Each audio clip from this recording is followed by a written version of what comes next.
I know it's hard, I know it's complicated, but I promised you I've been waiting here forever.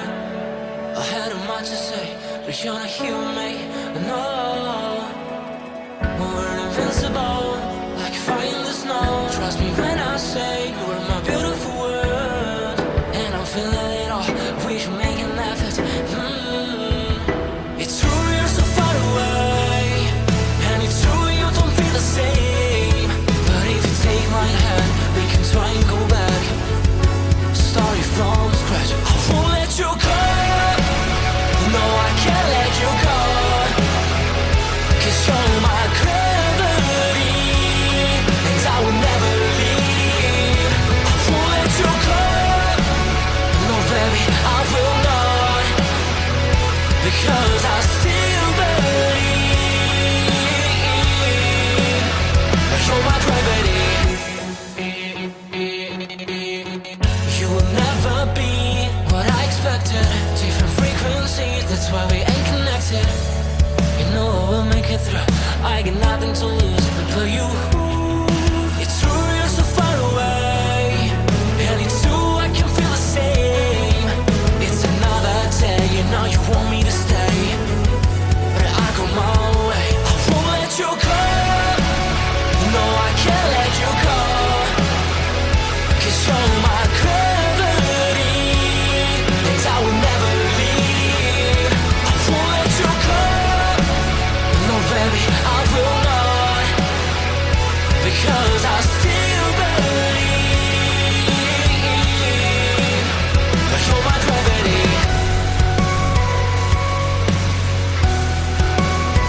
You're my gravity.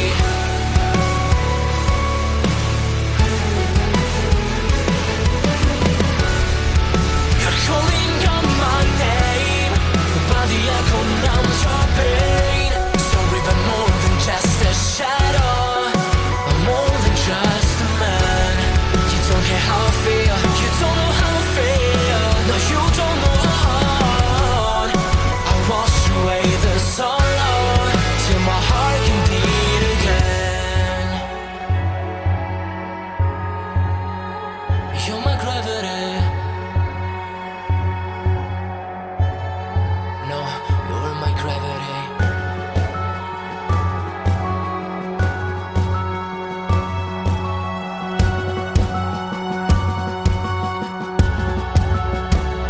I will let you go. The only thing that I know, you were my gravity, but now I have to leave. I will let you go. What do you think that I want? What do you think that I want? I know how to breathe into my gravity. Into my gravity. Into my gravity. Into my gravity.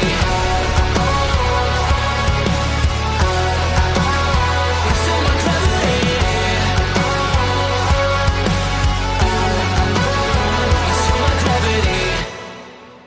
I know it's hard, I know it's complicated, but I promised you I've been waiting here forever. I had a much to say, but you're not hear me. No, we're invincible, like fire in the snow. Trust me when I say you are my beautiful world, and I'm feeling it all. We should make an effort. It's true you're so far away, and it's true you don't feel the same. But if you take my hand, we can try and go back. Starting from scratch, I won't let you go. No, I can't let you go, 'cause you're my gravity, and I will never leave. I won't let you go. No, baby, I will not.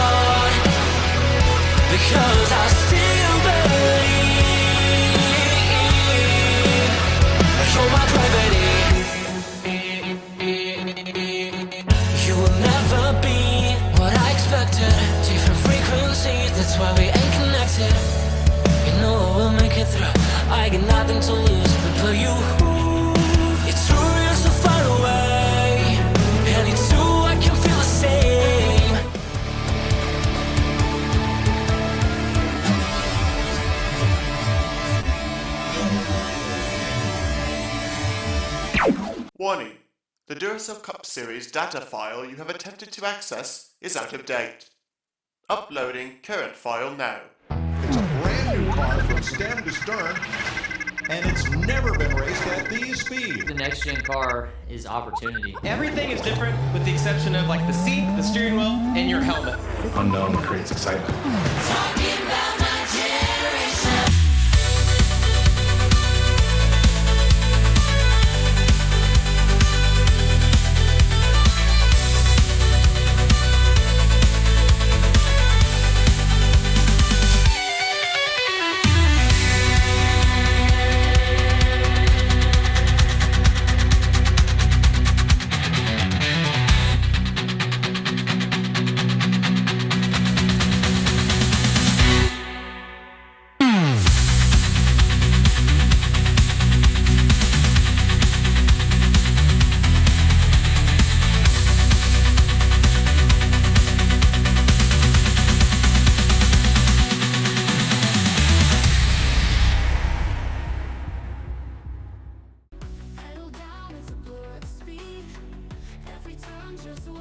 Good afternoon, ladies and gentlemen, and welcome here as we get ready for our 30th race of the 8th season of the NNSCRA Duracell Next Gen Cup Series. The playoffs continue here on the Cup Series side as we cap off our race weekend here at the Monster Mile Dover Speedway.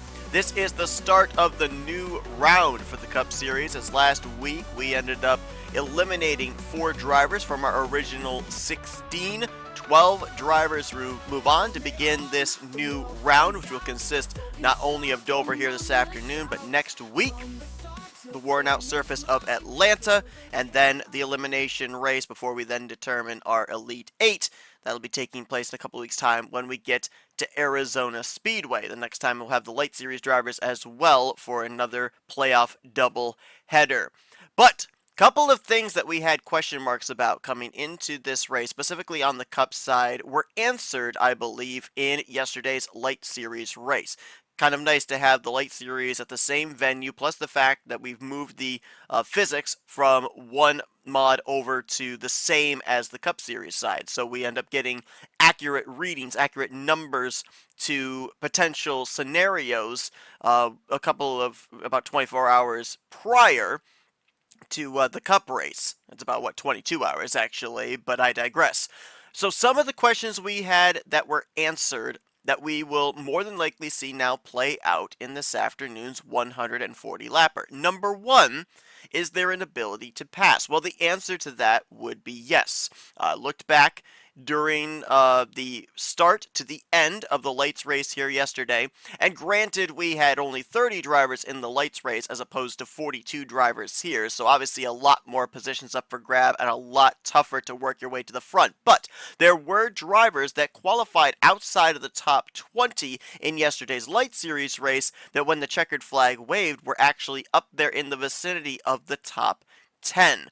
Case in point, Chris Dollerton, I believe, started the race from outside the top 20, and he finished up in, I think it was the 6th or the 7th position. So there is the possibility to pass. Now, not only can you pass on the racetrack, but also a question was there going to be the ability for pit strategy to come into play? The answer to that was, again, a resounding yes. We ended up seeing a number of drivers, most notably yesterday, Brody Kupski. We ended up having 2 rounds of green flag pit stops. He was one of the last ones to come to pit road, and he, by consequence, had some of the better runs towards the end of a pit cycle. We ended up seeing Cam Wright Jr. be able to cut down an over 7-second lead that RJ Bishop had accumulated after pit stops were concluded, got to his back bumper, completed the pass with less than 10 to go, en route to his 3rd win of the season. So the varying strategies when it comes down to tire wear do come into play, and the timing of when you come to pit road for potential green flag pit stops can be pivotal in that scenario. And then the final one, which isn't as much of a prevalent question mark, but it's obviously nice to have the information, is the fuel window for these drivers. Now, we were able to gauge somewhere between 45 to 50 laps is the furthest you can make it on a tank of fuel. The median was around lap 46, 47 when we saw most of our majority of the field come down pit road. With that being said, yesterday we ended up having 120 laps, so it was a two-stop race. In this race here today, it's 140 laps. So if you do the math, if you just let's give the minimum 45 laps that you can go on a tank of fuel. If you come to pit road twice in this race, guess how far that gets you to? Lap 135. These drivers are going to be super, super close on whether they can make it the entire 140 laps on 2 trips to pit road. The gamblers that stay out the longest, and again, this is all a scenario that we don't have any cautions in this race. If caution comes out, that shifts the window completely. But if we go green flag from start to finish, drivers that stretch it the furthest on the 2 pit stop cycles could be the ones that potentially could make it to the conclusion without having to come back to pit road. Drivers that try the undercut for the fresher tires, there is no way that they'll be able to make it without having to pit with less than 10 to go. So it's going to make things very interesting. But again, like I said, this is all analyzing it as if no cautions are going to come out. This is Miles the Monster we're talking about. Somehow he let the lights drivers get away with murder yesterday. Everybody was able to finish the race under power. We had about a half dozen that finished a lap down, but everybody got back to the checkered flag. So Miles must not have been all that hungry yesterday. He's built up an appetite then now for this Cup Series race, and we'll have to see if anybody is going to fall prey to this concrete mile racetrack. Yesterday, we ended up having a pole sitter, a female pole sitter in Sarah Fogelman. Jessica Shelton completes the sweep for the females here at Dover as she captures her 3rd pole on the season. That now ties her with Nick Gunther and Eric Monaco for most poles here in Season 8. Of course, just the defending champion of the series did not get into the playoffs. It's the first season in the last 3 that an S3 Motorsports car will not be taking home the championship for that organization. And I mentioned this yesterday in pole day qualifying for Jess, just trying to finish out the season strong. It's been a struggling year for her. She's been mired down in the cellar of the point stands almost the entirety of the season. Last week at Nashville Superspeedway, we saw a little bit of a breath of life there for this Dodge Intrepid Project car. She jumped up 4 spots and stands to 34th, just trying to finish out the season strong, and a victory certainly could go a long ways towards that. Same deal for Casey Hoyt. Casey Hoyt last year was Rookie of the Year. We thought that we were going to see some pretty good success out of him as he swapped over from Lake Effect Autosport to the Chevrolet team at Northeast Motorsports, and it's just not been there. He's been winless. He's only had 5 top 5s here in the previous 29 starts this season, only 8 top 10s in those 29 starts as well.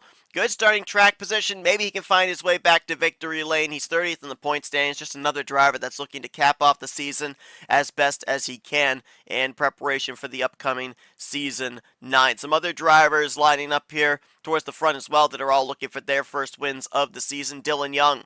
Dylan has kind of seemed to turn a corner a little bit here down the home stretch of the season. He's now 28th in points, but he was also mired down in the standings for a good portion of this season. Zachary Fitzwater, 25th in the standings. Only 1 top 5 so far here in the first 29 races. I mean, these are drivers that we're used to seeing be up there in the conversation for the playoffs, and they've been lucky if they've been up there inside the top 20 in overall standings. Charles Sanford, coming into this race 24th in points, a former champion in his own right. These are drivers that have struggled this season, and now the pressure's off.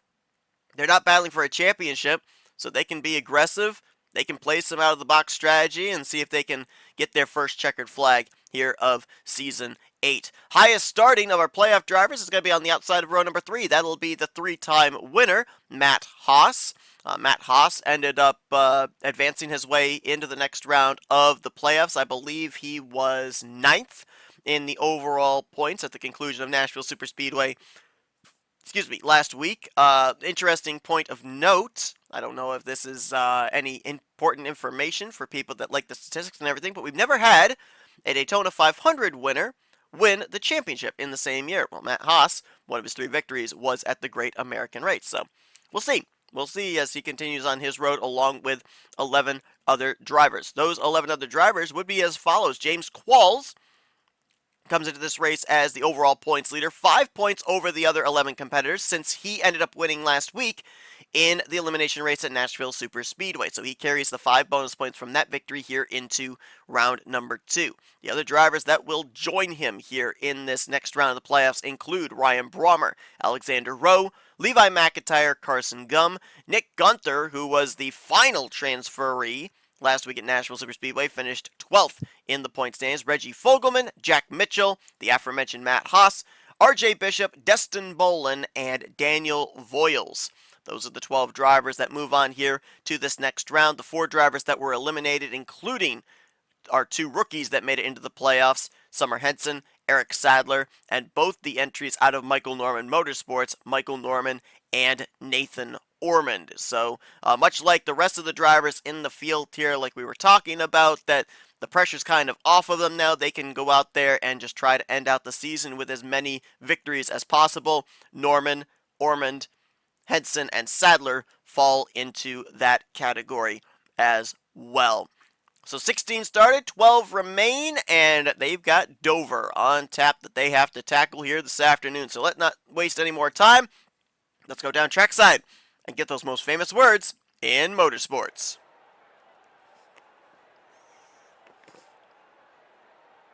Drivers, start your engines. Right side of your screen, you'll see your 42 car starting lineup. Your remaining 12 playoff drivers will be highlighted in yellow. Looks like everybody's going to make their way off of pit road cleanly in preparation for this afternoon's main event. Our 2 go or go home drivers that qualified in, Benny Watson, this is a home track for him. Benny going to be making his 3rd start on the season, still looking for his first top 10 finish. And Seth Cole going to be making his debut here tonight, rolling off from the 7th position in the All-Star car out of Bishop Family Racing.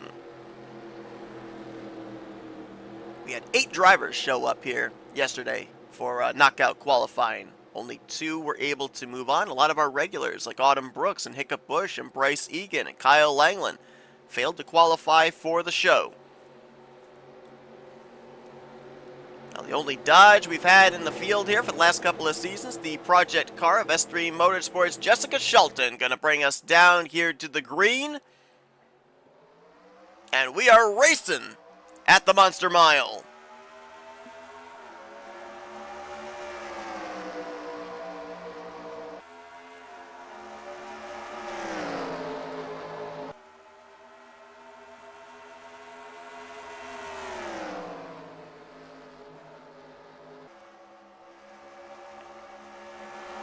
Shelton trying to lead the first lap, but Dylan Young gets a run there out of 4. Not going to be able to get the power down the straightaway, though, and Shelton will edge him at the start-finish line to lead lap 1. Dylan Young, though, drives it deep into 1 and 2, and now he'll go to the race lead down the back straightaway.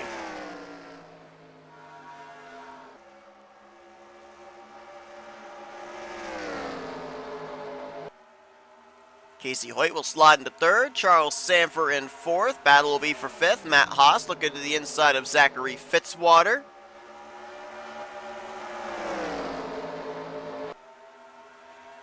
You see Matt Haas there with the gold spoiler that says playoffs. He, along with the other 11 remaining playoff contenders, indicated there with that spoiler. A couple more you can see back there with Jack Mitchell and Alexander Rowe. Trouble in the back. Matt McIntyre has spun around in the front straightaway, and this may block the track up going into turn 1. Kyle Matthews and Carson Gum got together. Benjamin Snyder is into the 21. And that will not only be the first caution of the afternoon, that'll be the first caution of the entire weekend, as the Toyota pace car comes out, and Dylan Young will bring him around to the start-finish line here at the conclusion of lap number 4. Saw a couple of playoff contenders be able to shoot through the middle. I believe Carson Gum, at least he was the only driver at the initial look there live that appeared to have gotten involved, and didn't look like he got all that much damage. Kind of got squeezed up into the wall there with Kyle Matthews, maybe some right side damage on the Fastenal Toyota. But look at this, everybody could take the opportunity here under this caution period to come down pit road. Think about it. I mentioned the fuel window on a two-stopper, that they would find themselves about, what was it? 5 laps short on fuel? Are we in the window now? I don't know. Kyle Matthews on pit lane. I'm wondering if he called a tow. Potentially, he may have been beached on the apron. Let's try and figure out what exactly happened here. I only caught the incident as it was happening on the top of the screen. And Matt McIntyre was the car I saw get out of shape. He's 3 wide here with Summer Henson. That's Connor Breton in the middle. And Henson's going to squeeze Breton down into Matt McIntyre. Levi McIntyre got a piece there as he pancaked the left side.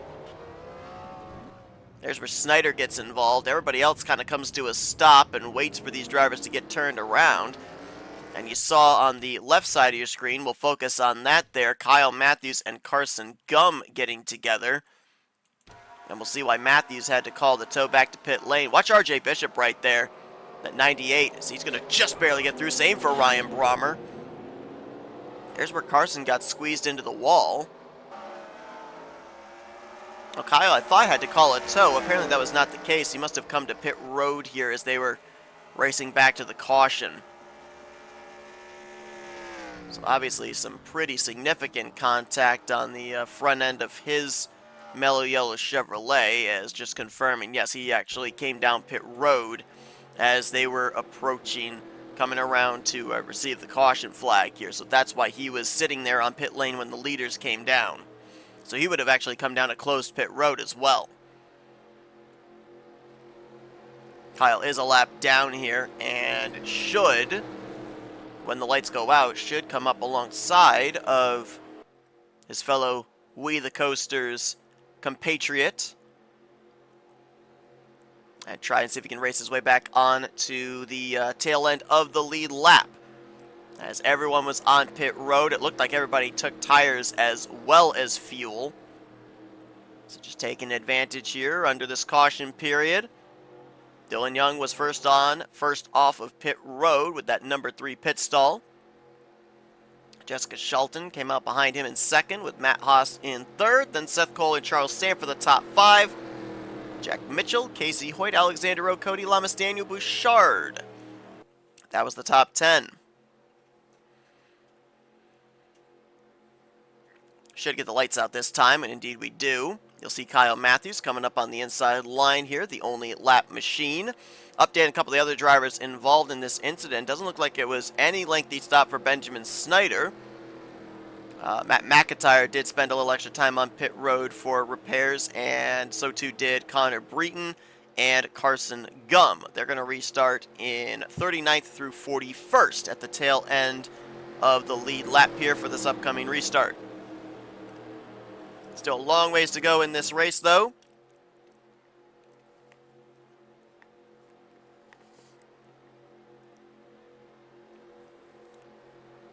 And we'll go back green at the conclusion of lap 8 on to lap number 9.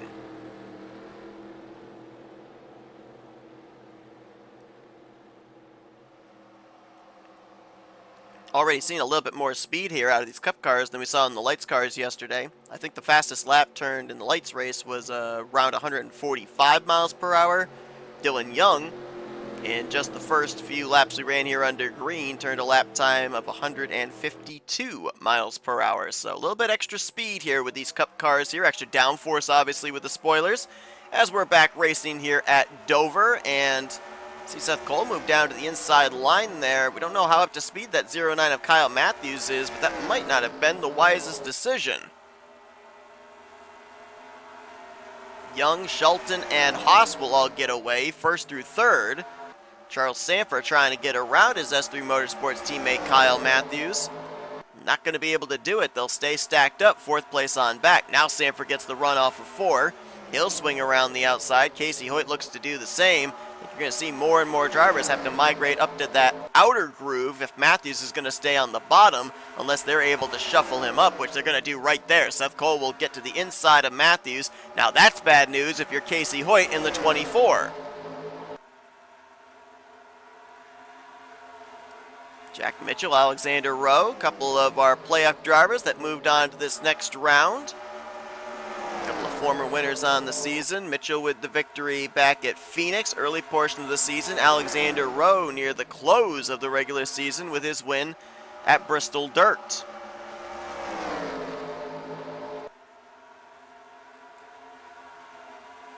Kyle Matthews does not appear to be off the pace. He might be a little slower than some of the drivers around him. Obviously, he's dealing with some damage there, but he doesn't appear to be like a super slow machine. So it's taking these drivers a little bit of time and patience to work their way around him. Dylan Young and Jessica Shelton, though, they were on it when the green flag dropped. They're going to open up a bit of a gap back to Matt Haas. Haas with a few car lengths back to Sanford. Seth Cole holding down the 5th position right now.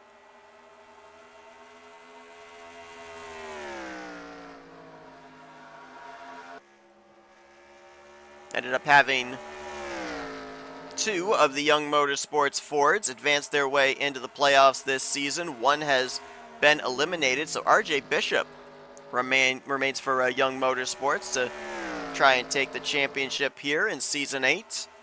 We mentioned both the Michael Nomer Motorsports cars eliminated in this first round.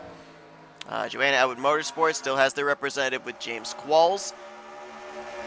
Auto Junction Racing is now down to 1 driver. After Summer Henson's elimination, Ryan Brommer stands alone for that team. Alexander Rowe was the only representative for Lake Effect Autosport. He moved on.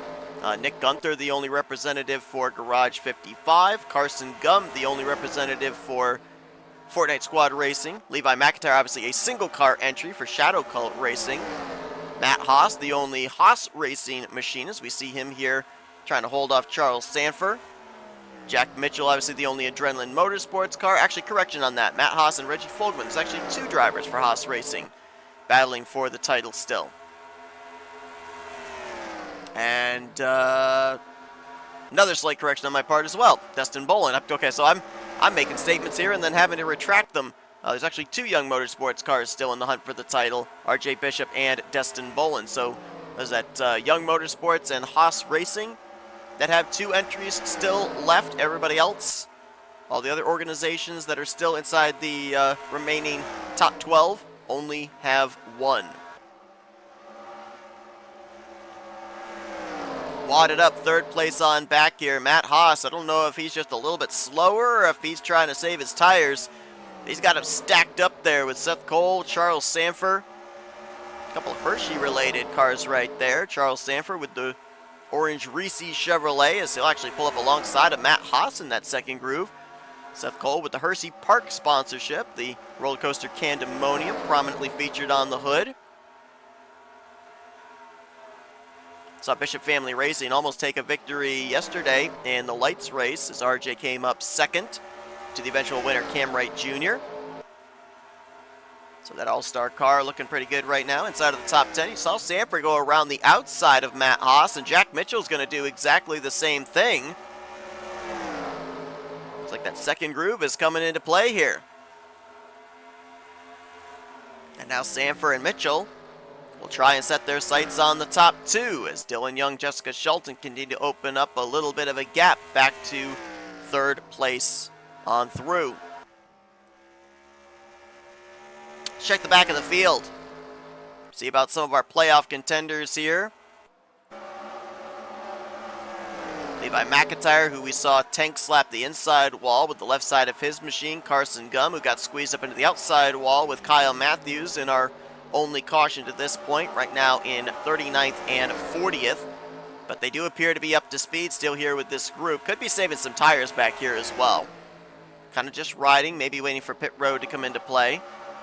See if there's any other playoff drivers back here. Yeah, there's James Qualls, last week's winner from Nashville Super Speedway, becoming the 3rd 3-time winner on the season, joining Matt Haas and Connor Breton. One shy of the 4 victories Destin Bolin has here in Season 8, but right now 31st position for James Qualls. We've documented this. Joanna Atwood Motorsports does have a victory here at this racetrack with Quentin Moore. Got his very first career win a couple of seasons ago at Dover. There's Nick Gunther, who just barely got into the next round. It was a 1-point difference between himself and Michael Norman. That was the difference of Gunther moving on and Norman being eliminated. Gunther ran the lights race here yesterday, but really was a non-factor. And right now, mired back in 28th, and there are the 2 Michael Norman Motorsports cars that were eliminated last week at Nashville. Michael in the 22, Nathan in the 23. They're right now in a side-by-side battle for 26th. Daniel Voiles, I believe Daniel finished close to last in the lights race here yesterday as well. So there were a couple of drivers, a couple of Cup drivers that went down to the Light Series race here yesterday. A couple of them found success. A couple of them just, it was like they were just out there logging laps. They weren't competitive at all. Voiles and Gunther being those 2. RJ Bishop, as we documented, he ended up finishing 2nd in the lights race. So keep an eye on him here today, as right now he's trying to work his way up into the top 20. Jesse Turner has the spot, and RJ wants it. There's the lap car, Kyle Matthews. Looks like he's slotted in there between 19th and 20th. There's 4-time winner, Destin Bolin. Right behind his teammate Eric Sadler, who was eliminated last week. Destin right now in the 19th spot. Just a few cars up ahead is Ryan Brommer. 15th right now for the Mug Root Beer Toyota Camry out of Auto Junction Racing. Reggie Fogelman right now in the 11th spot. Was a little surprised we didn't see Reggie Fogelman run the lights race here yesterday, with this being a doubleheader weekend here at Dover. But Sarah Fogelman did the driving duties. Started on the pole position, but kind of fell through the field. Didn't finish all that well. Remember Reggie Fogelman last week at Nashville Super Speedway, as the battle is closed up for the lead. He came in with such a huge cushion between himself and 12th in the standings that he, in a sense, gave up a ton of points to try and be able to go for the victory. He tried some fuel strategy there. It didn't work out, but man, that's got to be such a weight off your shoulders when you have 2 really good races in a round that you are almost practically guaranteed to move on to the next round through points alone. So that gives you the freedom to try some out-of-the-box strategy and trying to go for a victory. And Reggie tried. I believe Ryan Brommer also did the exact same type of strategy, and he was in the same type of scenario. So, we'll see here. Obviously, the main goal for our 12 remaining playoff drivers is to win here at Dover, so that way you go into Atlanta, you go into Arizona, knowing that you're going to go to the round of 8 regardless of what happens in the next few weeks. But if you can't find victory lane, hey, back-to-back top 5s could more than likely lock you in to the next round on points alone as well.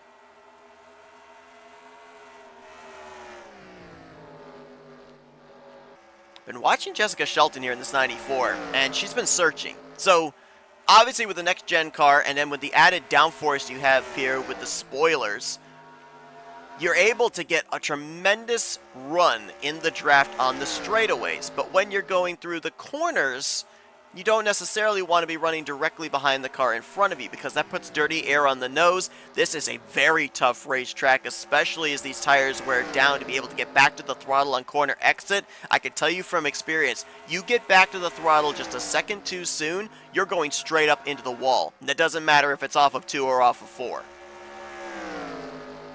And I've been noticing Jessica Shelton, you see right there, coming off of 4, kind of shades a little bit lower on the front straightaway, searching for clean air to the nose on entry. Let's ride on board with the Coors Dodge out of S3 Motorsports, Jessica Shelton, as she's trying to find some way around the race leader Dylan Young.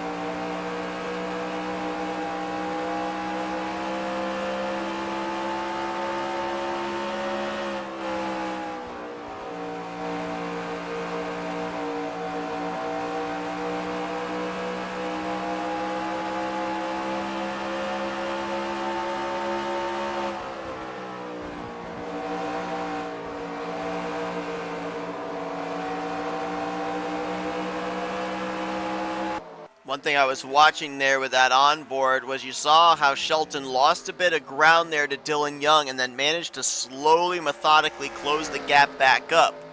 Now, draft is obviously playing a bit of a part into that, but another thing is tires.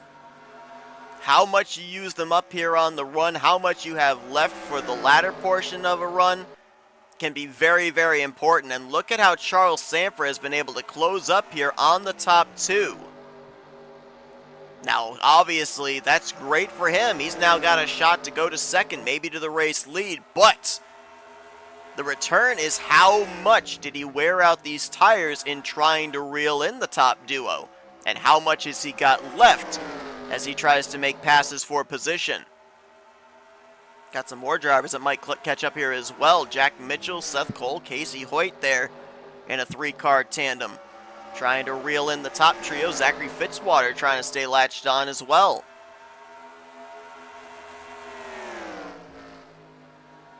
Sanford to the inside of his teammate for second place. Gets to the left rear.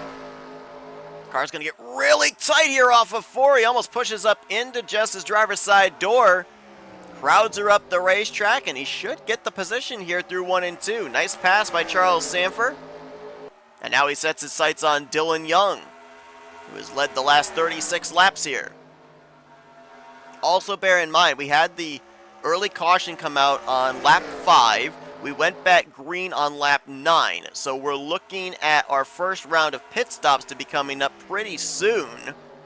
I would say somewhere in the next 10 to 13 laps.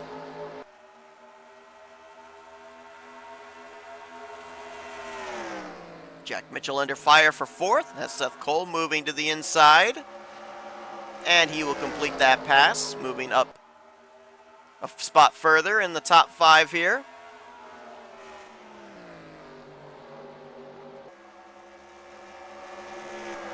Drop back here again to Mitchell as he's under fire now from Casey Hoyt. We're not quite seeing as much of the cars wadded up, at least not up here at the front of the field, because we saw in the lights race yesterday, especially the first half of the race, you got kicked up there to the outside line.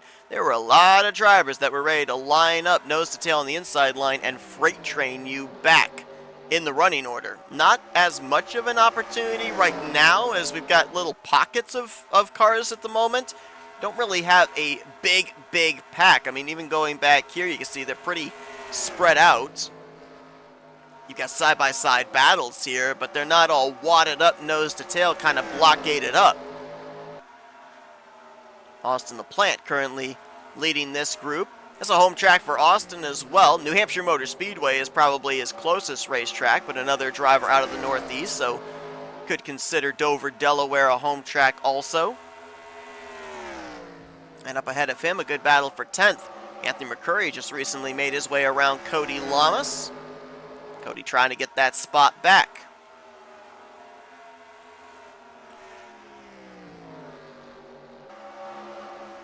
Couple playoff drivers nose to tail here for 8th.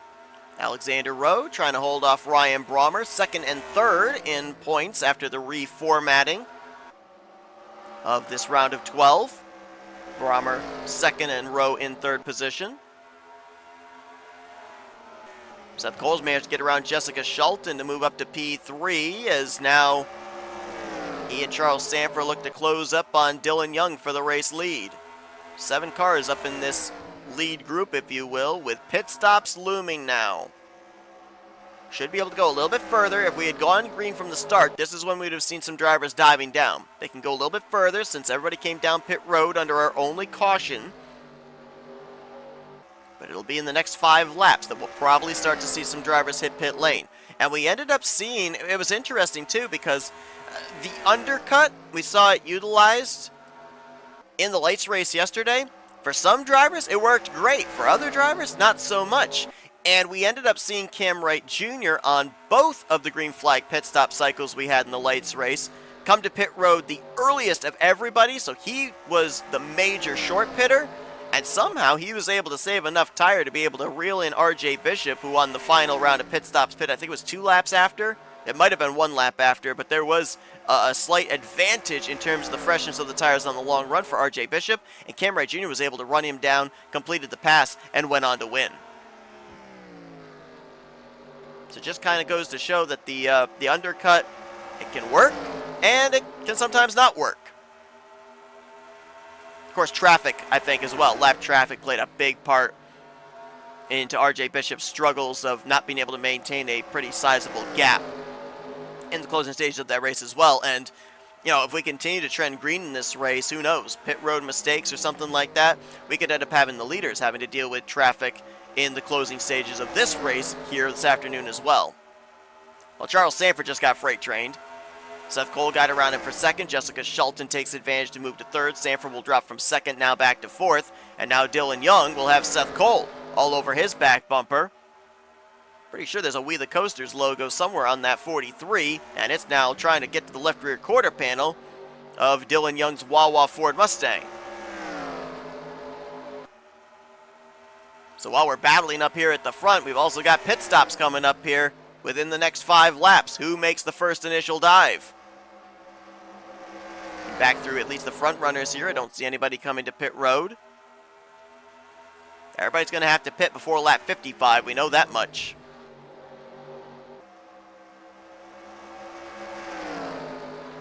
Got about a 9-car breakaway right now. There's about a second and 2/10 from 9th back to 10th place. But I think the field's going to get even more spread out here when we eventually end up having the pit road cycle. And it will be interesting to see the approach for these drivers as well.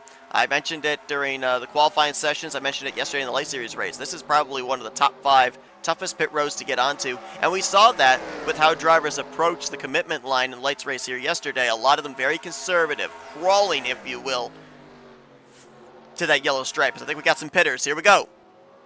Dylan Young, Charles Sanford coming in. Boy, he had to cross a few lanes of traffic to get down there. Alexander Rowe, Anthony McCrory. I see Eric Sadler back there as well. So Dylan Young from the race lead initiates coming to pit road. Somebody else was already on pit lane a lap before that, it looks like.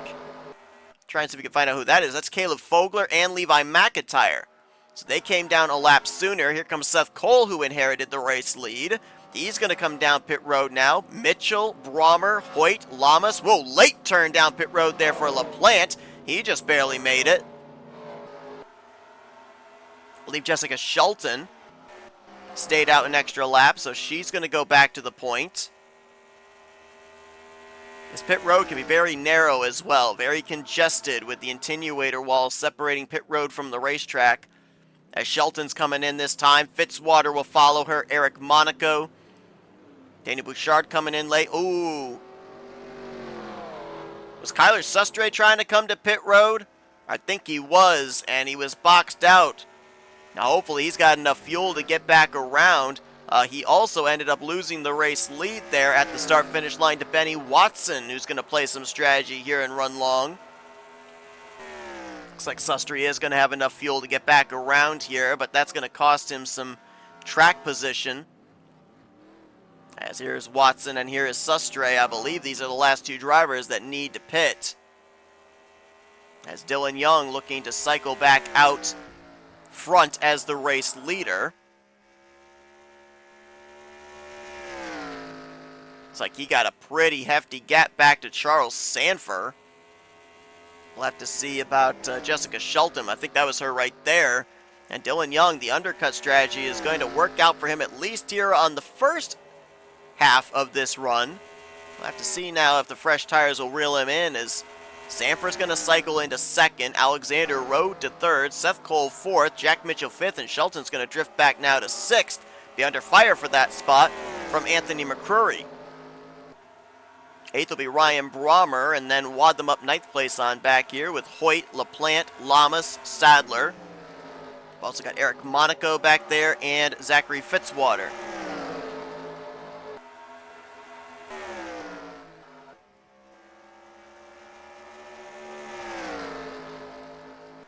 Waiting on the standings to update themselves here. Sanford should move up to second place now with Rowe in third. That is indeed the case, after Benny Watson and Kyler Sustre completed their pit stops.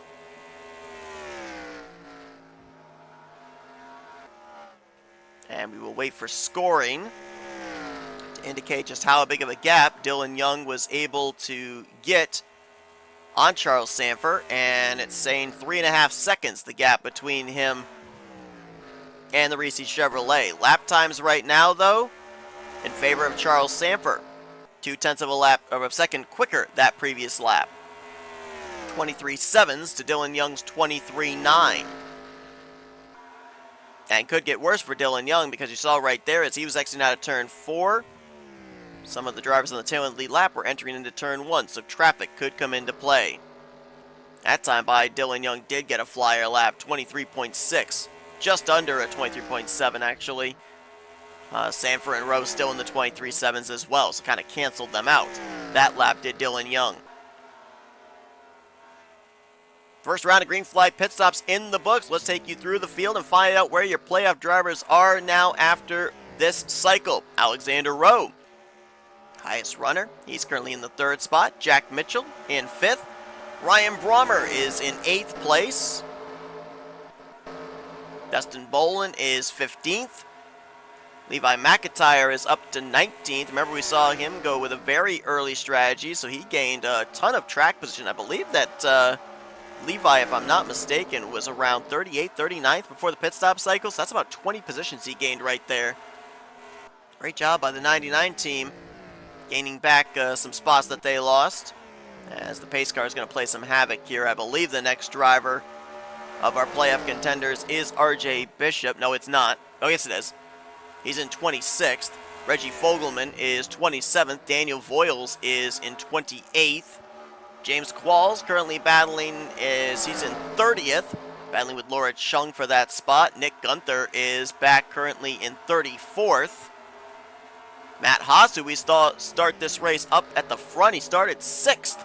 He's now back to 36th in that Toyota, and another Toyota in Carson Gum, who still has that damage after the contact and squeezing the outside wall, back right now in the 38th position. Dylan Pote right now the last car on the lead lap in 40th, as a Dylan cabooses the field and another Dylan leads the field, trying to close up here on the tail end of the lead lap. We do have 2 drivers that are a lap down, Matt McIntyre and Kyle Matthews, who were both involved in the lap 4 incident.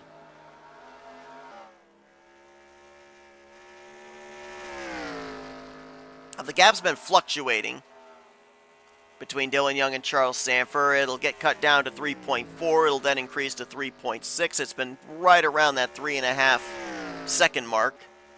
And now, we'll see what the case is going to be, as Alexander Rowe has made his way around Charles Sanford for the runner-up spot. It's a new driver in 2nd place. We'll see if Alexander Rowe's got a good enough long-run car to reel in Dylan Young. That'll be a Ford versus a Ford.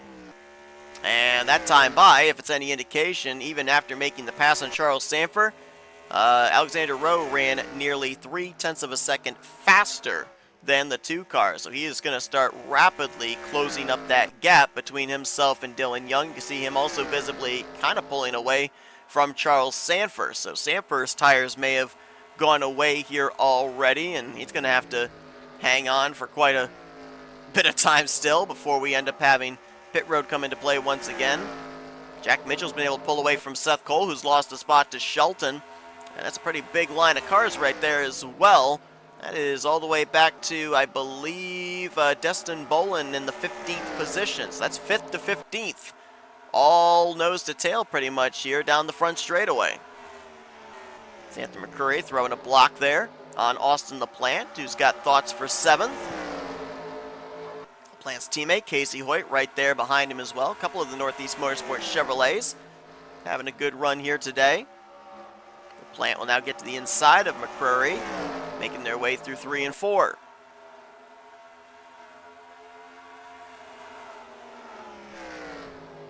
Not able to complete the pass here yet as Anthony fights in that outside line. They'll still stay dead even here down the back straightaway, headed for 3.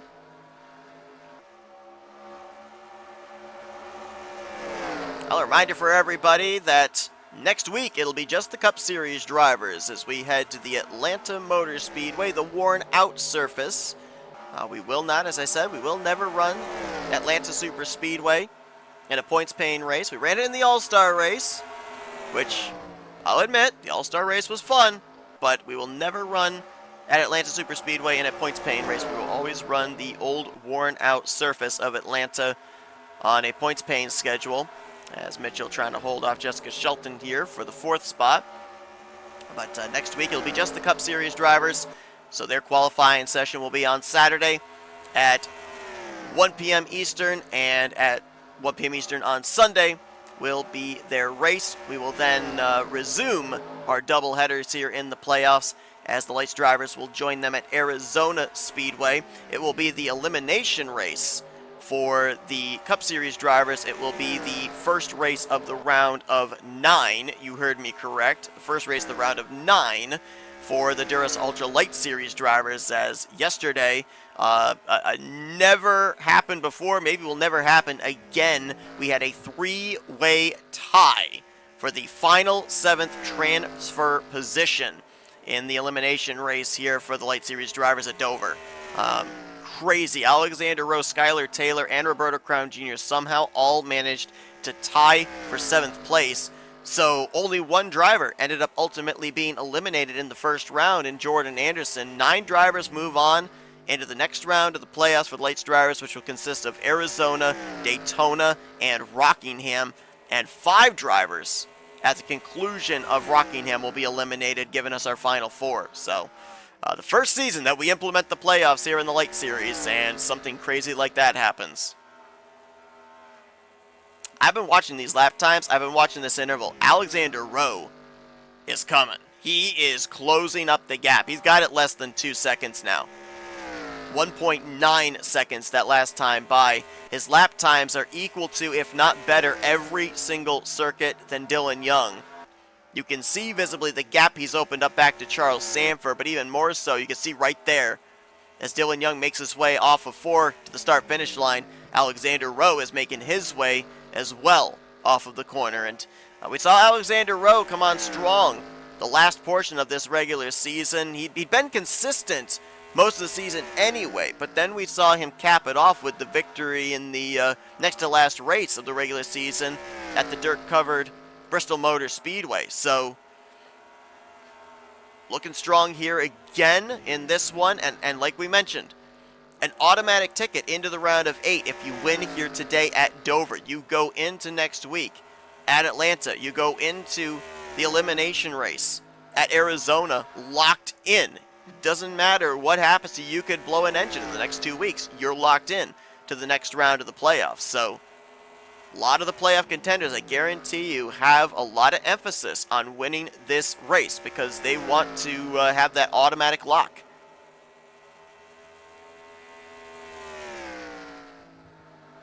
Dylan Young, though, currently looking like, I believe if he leads the next 7 laps, he will have locked up the bonus point for most laps led.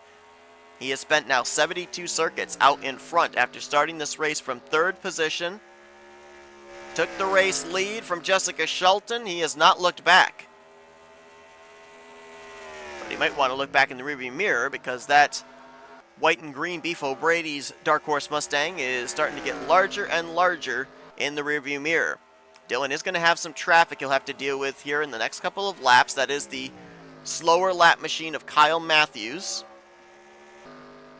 Just now making his way off of turn 2. Dylan Young about 10 to 12 car lengths behind him. He'll have to make quick work as well because he's enjoying clean air right now. Once he gets up there behind the 09, that clean air goes away, and that will be advantage to the 46. We'll follow that battle as it continues to culminate. Got some good battling here in the latter portion of the top 10. How about Eric Monaco? Monaco, who won at Gateway a few weeks ago, getting his first career win as a rookie.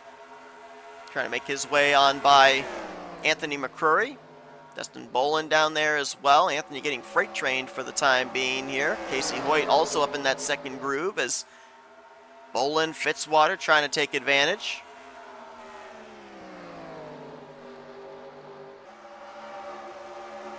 Just double checking here on some of those drivers we saw towards the rear of the field after the pit stop cycle. Not much progress has been made.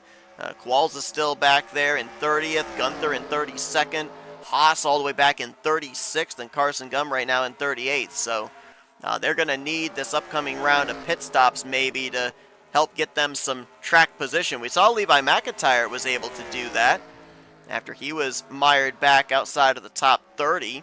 He worked his way up to, I believe it was around 18th, 19th. He's lost a couple of spots, obviously, as these tires wear down on the long run. Of course, he was one of the first drivers to pit road, so he'd be one of those that would fall off as this run goes on. He's fallen down to 23rd, but still a net gain, and so could give some hope to some of those other playoff drivers back there that are struggling. Again, this is not an elimination race, so if you end up having a bad race here, you still got 2 more races, Atlanta and Arizona, to try to come back from. But we kind of saw in the case of like an Eric Sadler back in that first round, you dig yourself in a deep hole even in the first race of a round, it can be very difficult.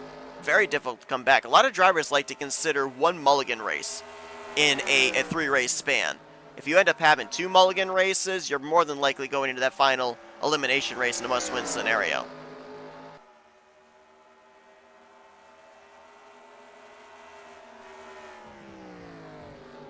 Nice pass there for Dylan Young. Gets by Kyle Matthews pretty quickly.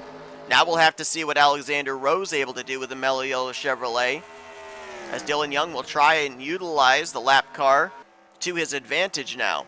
Clean air, once again, quite a ways up before he'd get to the next car, which I believe is Dylan Poteet. Last car on the lead lap. This is over a straightaway between those two. Plus the fact, too, I don't think he'll get to him before we get to our next round of green flag pit stops, which right now will be somewhere in the next 3 to 8 laps, depending on when drivers hit pit road. And I would be shocked if Dylan Young is not one of the first ones on pit road again. It worked out so well in his favor on the first cycle. He was the first one to make the dive, at least of the front runners. I would be shocked if he's not one of the first one onto pit road here again. And why would you do that? Well, because you're basically, in a sense, eliminating anybody else being able to undercut you.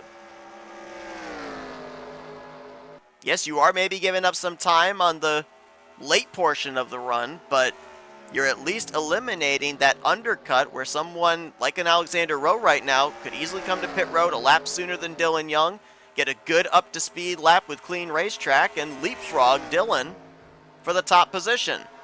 He'll try to leapfrog Kyle Matthews right now. Looks to his inside through 3 and 4.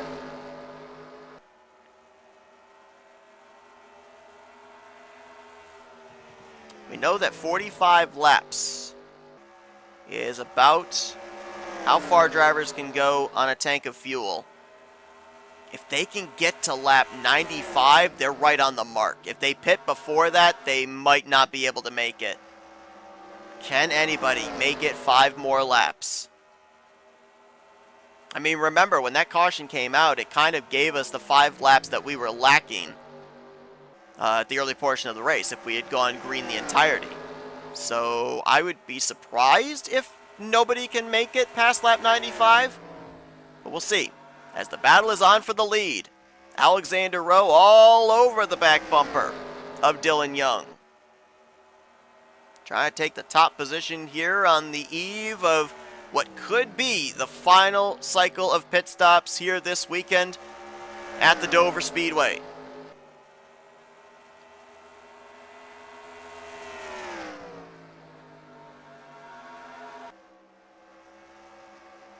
Looks like Seth Cole's tires have gone away. He's faded outside of the top 10 now. Casey Hoyt also drifting back to 11th.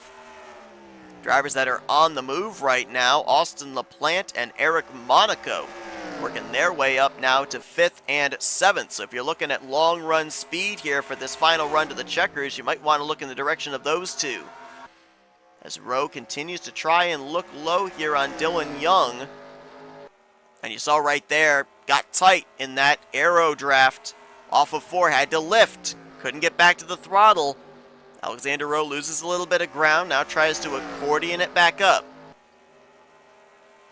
If they come around here one more lap, I think they should be good to be able to make it the rest of the way. But Dylan, is he pitting? No, he's not pitting, but boy, he really bailed out of the throttle. You can see the flares coming out of the pipes right there. And he's continuing to defend here down the front straightaway. So I think we've hit the mark here where everybody can make it on fuel if they haven't pit yet. Let's check pit road real quick. Yeah, nobody is on there. So everybody has crossed that threshold. I think that now, regardless when the pit stop is, everybody should be able to make it on fuel. Battle on for third. Here comes LaPlante. Talking about him. He's got a really good long run car with that Chevrolet. Trying to get to the inside of Charles Sanford to get up on the podium. Sanford's been strong in that second groove, though. It's not the first time we've seen him play defense in that outside line, and he's actually going to get the run again off of turn 2. Good to see that we've got some multi-groove racing as we're side by side for the lead now. Rowe got to the bottom. Pulls alongside of Dylan Young. Dylan says not so fast. Into 1. Rowe has to lift through the center. Dylan gets the run off the corner, and he will clear back for the top spot. So Rowe gave it a try there to take the lead before the pit stops begin. Dylan Young able to keep that top position. He's wrapped up the bonus point, by the way, officially for most laps led. That was his 91st lap led here tonight at Dover. And Rowe gets another good run out of 2. Looks to the inside going into 3. Oh, what maybe? Hold on. Yeah, I think he's coming to pit road. So is Dylan Young. Oh, look at that. Dylan might have actually thought about staying out an extra lap, but when he saw the 46 coming to pit road, he said, okay, hold on. And he made a late call to dive down in front of him. Are these the only 2 on pit road? It is. Wow. Everybody else is saying, all right, you've had your nice little battle here. Now we want to get into the conversation. They're all going to stay out here, try to play some strategy. It's like nobody coming to pit road, at least of this front group here. It was only the 2 and the 46 on pit lane. So Jessica Shelton, the pole sitter, inherits the lead back. Dustin Bolin now right up behind her. That's another driver that has been really good here on the long run as he'll look to the inside. Here comes Charles Sanford onto pit road. Jack Mitchell is in. Eric Sadler as well. Nathan Orman peeling off the banking to come to pit road. Looks like Carson Gumbs coming in this time. Dylan Young leaving ahead of Alexander Rowe. We'll keep an eye on that after the pit stop cycle is complete. I think we might see Jess come to pit lane here. No, she's going to try to the inside of Kyle Matthews. There's somebody to pit back there. Is that Anthony McCrory? Yep. Lap car of Matt McIntyre, Cole Deaver. It's a lot more spread out of when people are coming to pit road here on this run. Brommer is in, Caleb Fogler, James Qualls, last week's winner.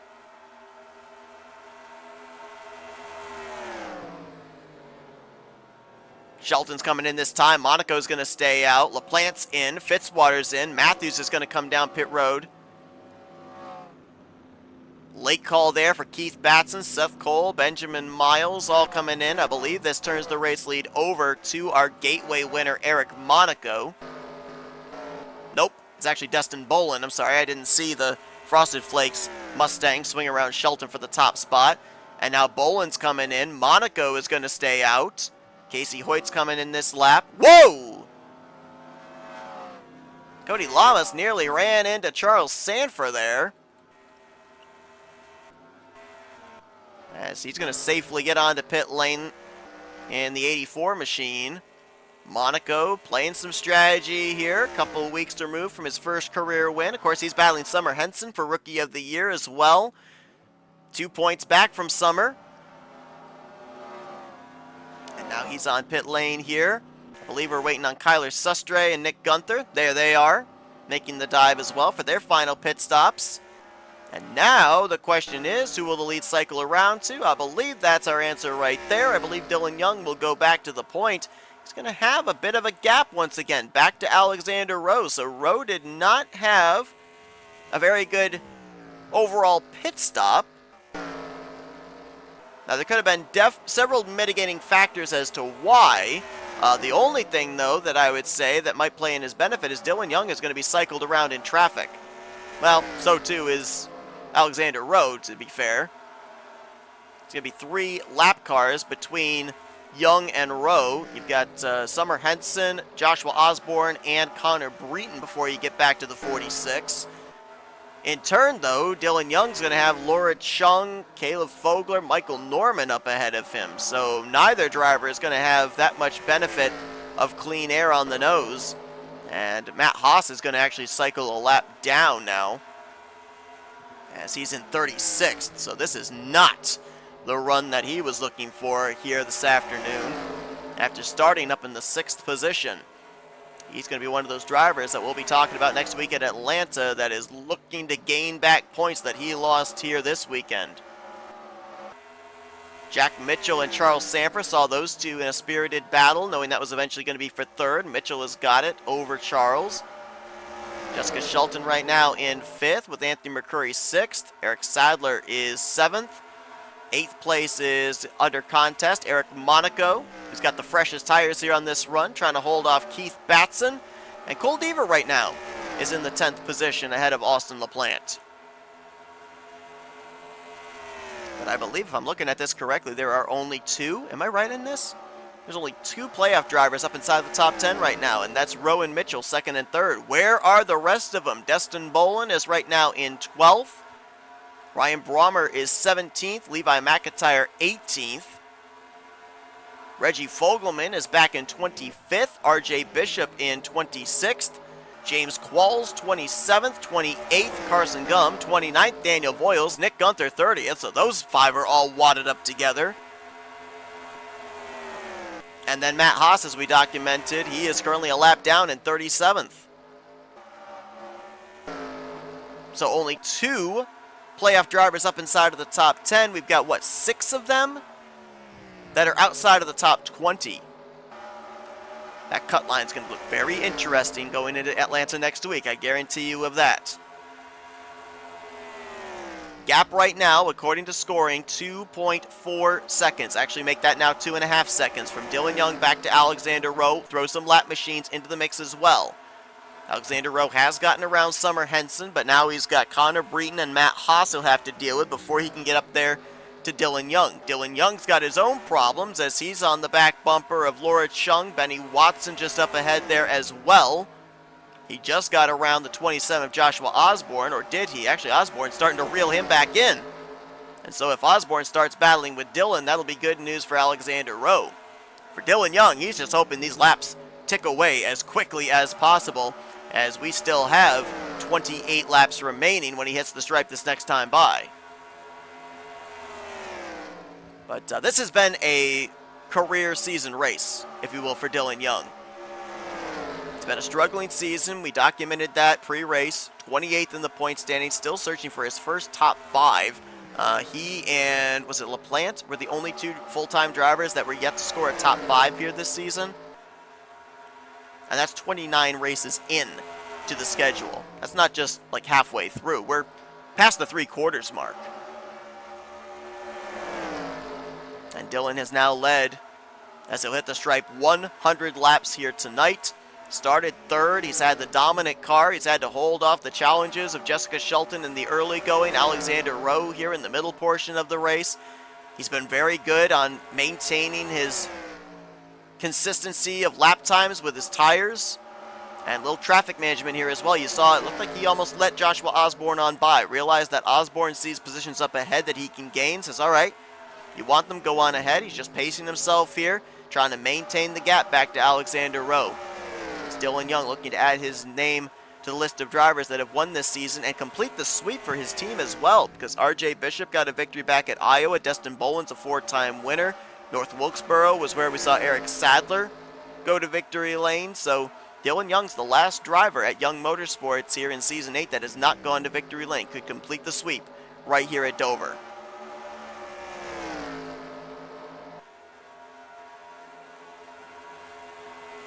And looking at the lap times right now, Alexander Rowe is running slightly quicker, but he's not running quick enough in the short amount of time that's left.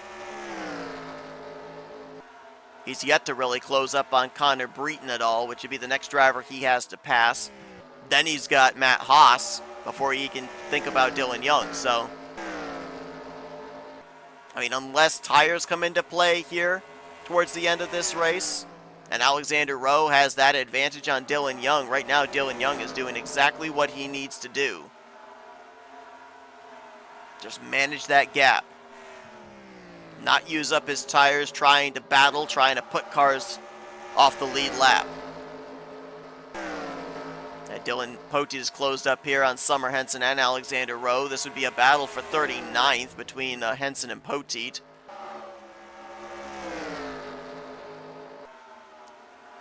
Matt Haas is trying to get back on the lead lap here. Dylan Young may let him by, same as he did with Joshua Osborne. This is a fun little group. Third place on back. Sanford, McCrory, Sadler, Monaco, Keith Batson's up here now in the top 10. Jack Mitchell, Jessica Schulten just got freight trained up in that outside line. And then there's a line of cars back behind these guys. If they keep battling, they may close up there with Deaver, LaPlante, Lamas, Bolin, Fitzwater, and Hoyt. Justin Bolin would certainly like them to catch up here. Could maybe snipe a top 10 in the final 20 laps as he's currently in 13th place.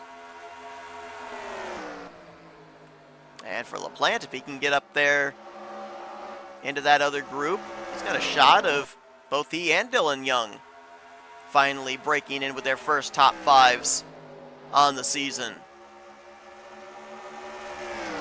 Gap's closing. Just checked on it. Was 2.5 when we first checked in. Now 1.7 seconds from Dylan Young back to Alexander Rowe. This is kind of starting to shape up like yesterday's Light Series race did, where it looked like RJ Bishop had things in hand, and as the laps wound down, Cam Wright Jr. was able to find something, reeled RJ Bishop in, eventually passed him and took the win. Can Alexander Rowe find that same kind of magic here one day later? Gap maintained that last time, actually lost a little grounded. Rowe, 24.0 for his lap time. Dylan Young, also a 24.0, so they're almost running identical lap times currently.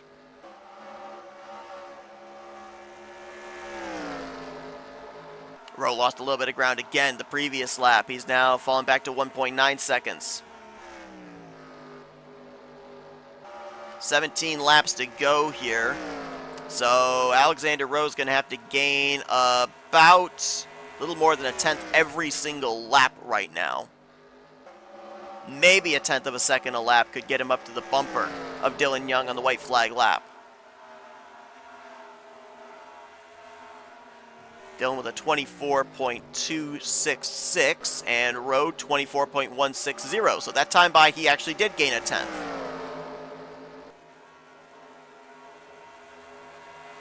Problem for him is though Dylan Poteet trying to get by him. It would not be for position, but Poteet trying to get ahead, stay ahead of Summer Henson, as every position, every point matters. And Dylan Young is under fire now from both Matt Haas and Connor Breton. I guarantee you if Matt Haas gets to the inside of Dylan Young, which he's looking right now, that is going to help Alexander Rowe.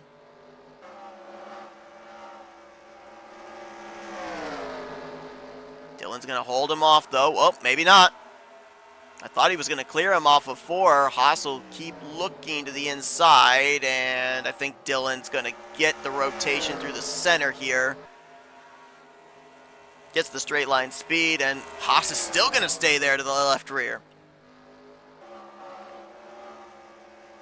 Look back for the 46, see if he's visibly closing. Dylan's going to let the 8 go. That's smart. Let him go, try and tuck back in line. Connor Breton's going to try and get by him as well. This is smart. You're not battling these guys. You're battling the 46. Pick your battles wisely. You've got laps to work with here as well. Just try and find your way back down to the bottom. So Haas gets by, Breton gets by, so we'll have now 38 drivers on the lead lap. As there you see Alexander Rowe about maybe half a straightaway behind Dylan Young. This is the battle for the lead, potentially the battle for the win. Dylan Young looking for his first win on the season. Alexander Rowe looking for his second, but more importantly, an automatic ticket into the round of 8. That last time by, he was a half second quicker. The gap's been closed up to less than a second. and 11 laps remain. Can Rowe get up to Dylan Young? The question is, even if he does though, does he have anything left? These two came to pit road the exact same lap as each other on that final round of pit stops. Rowe has been obviously using up tires trying to reel Dylan Young in. Dylan has kind of played a little bit more conservative, letting lap down cars by that have been trying to battle him to get back on the tail end of the lead lap. So if I had to wager a guess for the tire advantage, I would say it would go to the two, but cannot confirm that. Less than 10 to go. Gap about 0.6 of a second right now. And Dylan Young is stuck behind Connor Breton. Breton was not able to pull away after Dylan Young let him by. So that's a lot of dirty air down on the nose of Dylan Young's Ford. And you can see the gap is closing. This three-car tandem isn't hurting anything on the straightaway here, with Rowe getting some assistance from Poteet and Henson. And we're going to have ourselves a battle here in the final 10 laps of this race. Dylan Young has led 119 laps. Alexander Rowe has led 0, but he could lead maybe the most important lap of the afternoon. Up until James Qualls went to victory lane last week, we had the first two playoff races won by non-playoff contenders. Alexander Rowe now trying to make it 2 races in a row that a playoff driver goes to victory lane in a playoff race. Seems like his momentum is stalled a little bit here, though. The gap still remains about 6 car lengths from Young back to Alexander. He's not been able to close the gap up as of yet, and he is starting to run out of time. He was about a 10th slower the previous lap. Let's see about this time. It looks like he visibly closed up. 24.5 to a 24.4. So a 10th of a second gain back here if you're Alexander Rowe.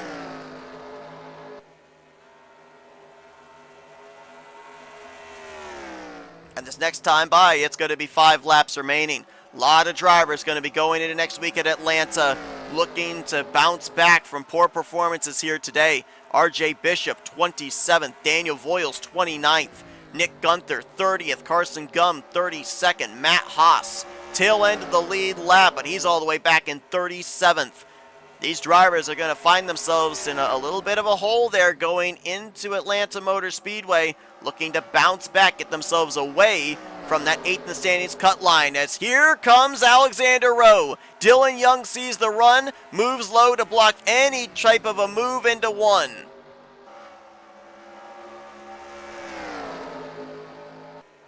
Got a nice exit there off of 2. Rowe had to lift. Tries to close back up again. It looks like Dylan's better in 1 and 2. Alexander's better in 3 and 4. Well, that time Dylan Young was much better in 3 and 4 as well. Opens the gap back up again as Rowe starts to get tight in the draft of the 2 car. 2.5 laps remaining when they hit the back straightaway here.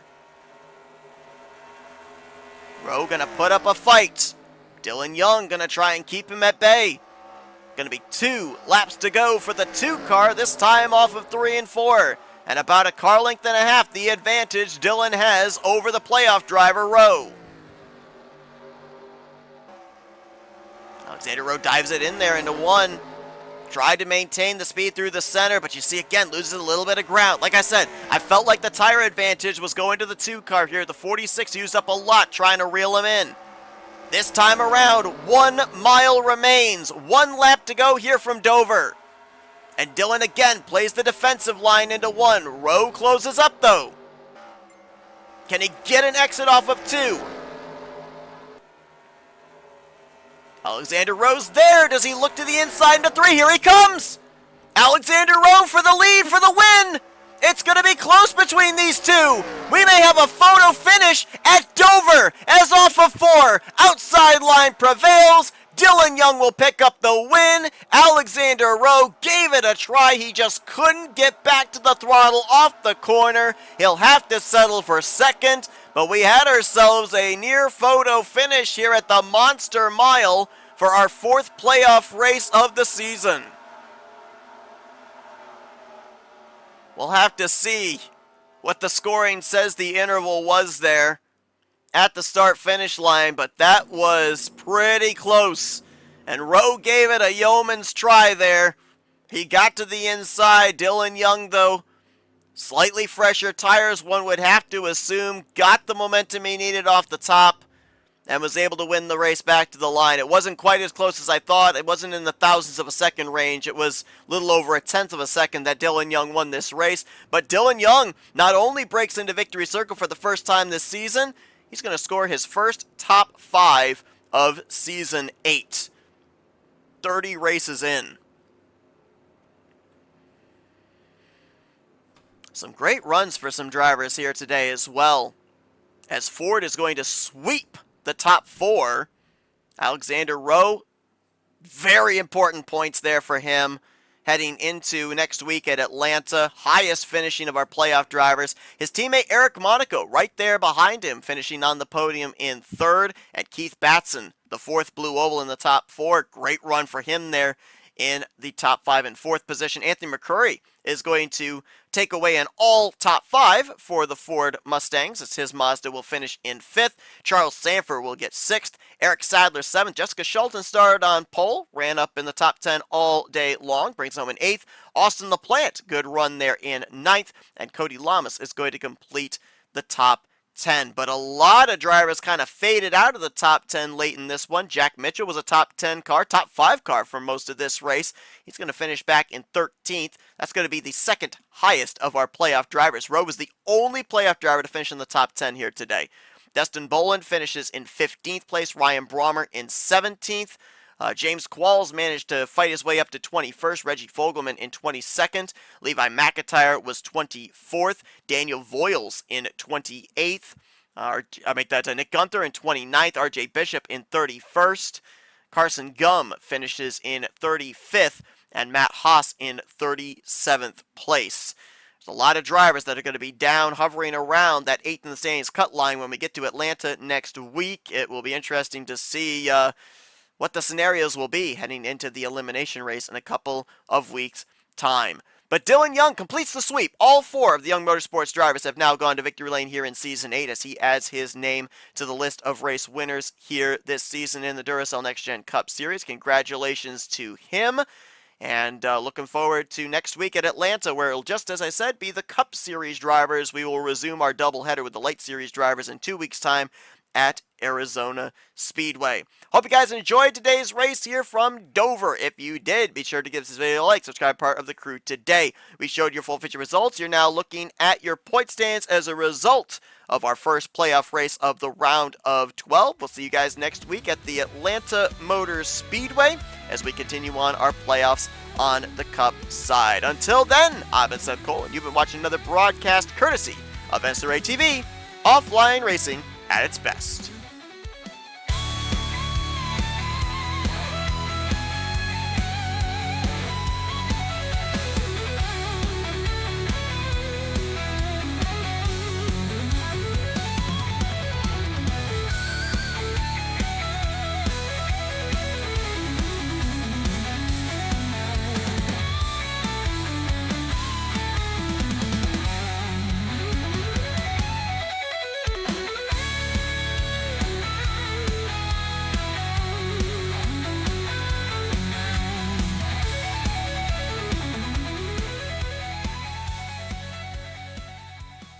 The following has been a presentation of NNSCRA TV for the private use of our audience. Any other use of this telecast or any pictures, descriptions, or accounts of the game without the consent of the NNSCRA is prohibited.